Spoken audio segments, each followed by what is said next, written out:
The rain started just as Emma Carter pulled into the driveway.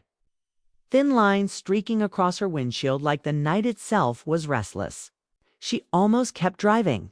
Something about this evening felt heavier than it should have. As if a simple favor was about to turn into something she wouldn't be able to undo.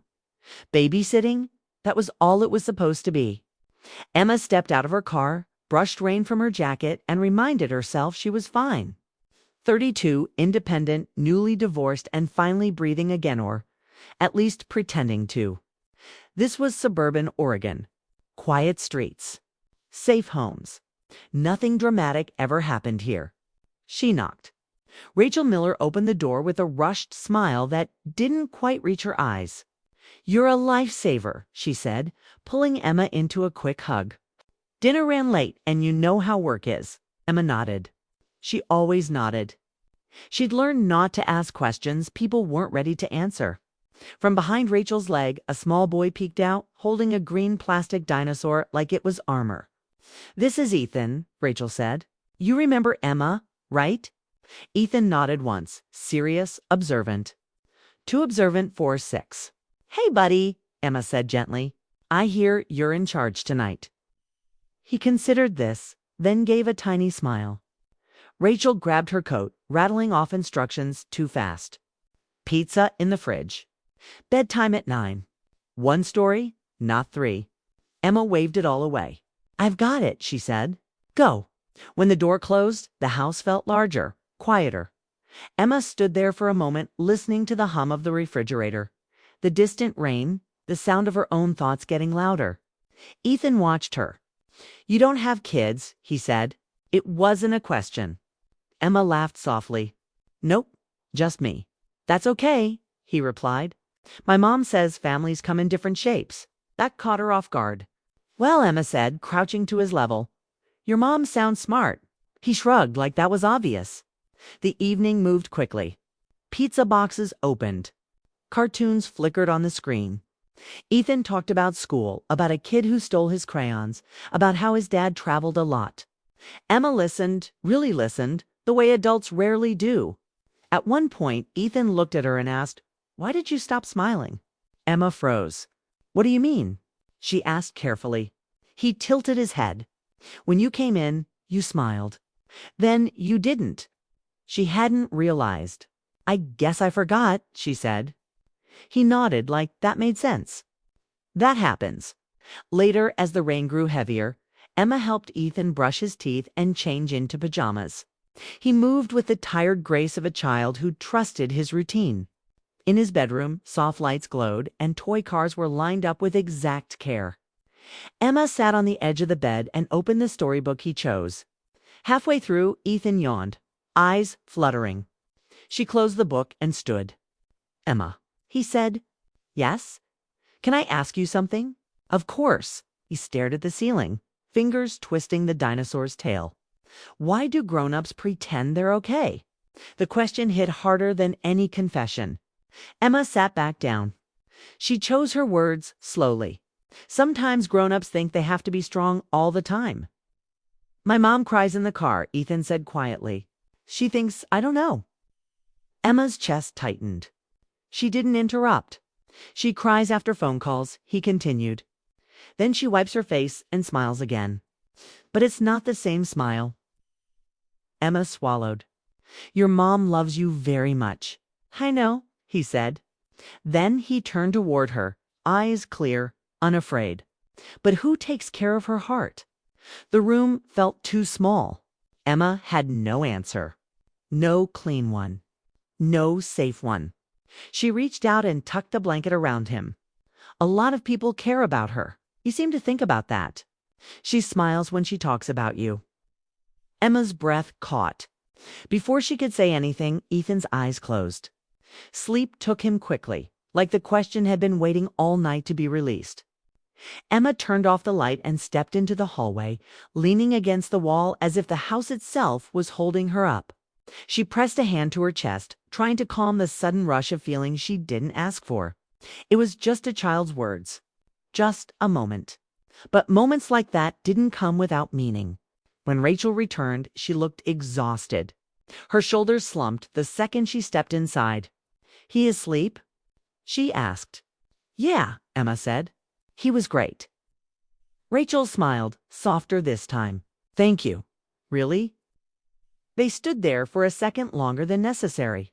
Rachel hugged her, holding on just a bit too long. Emma noticed the way Rachel exhaled, like she'd been carrying something heavy all evening.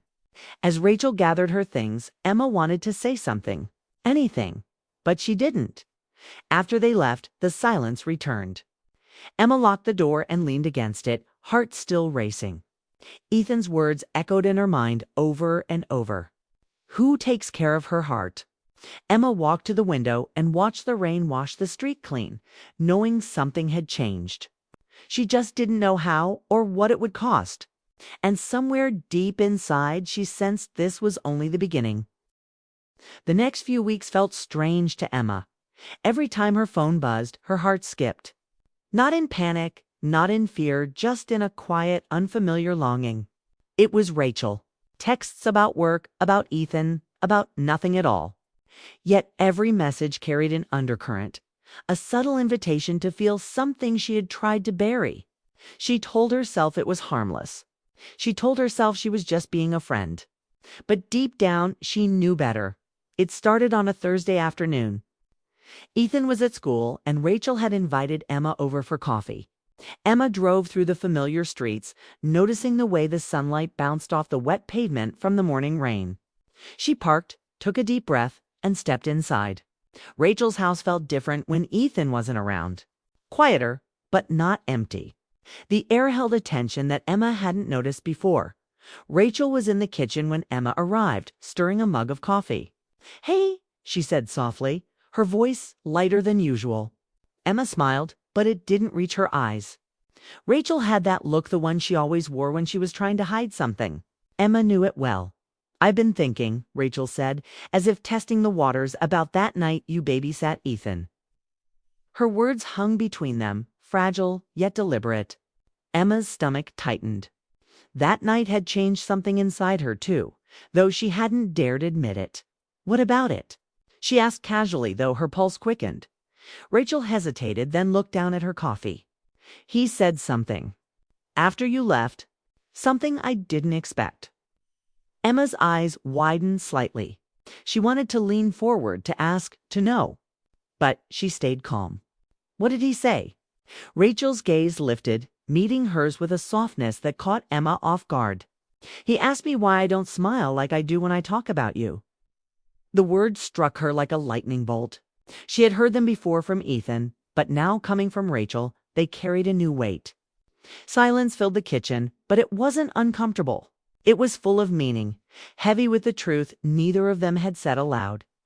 Emma's throat tightened. I don't know what to say," she admitted honestly. "You don't have to," Rachel replied.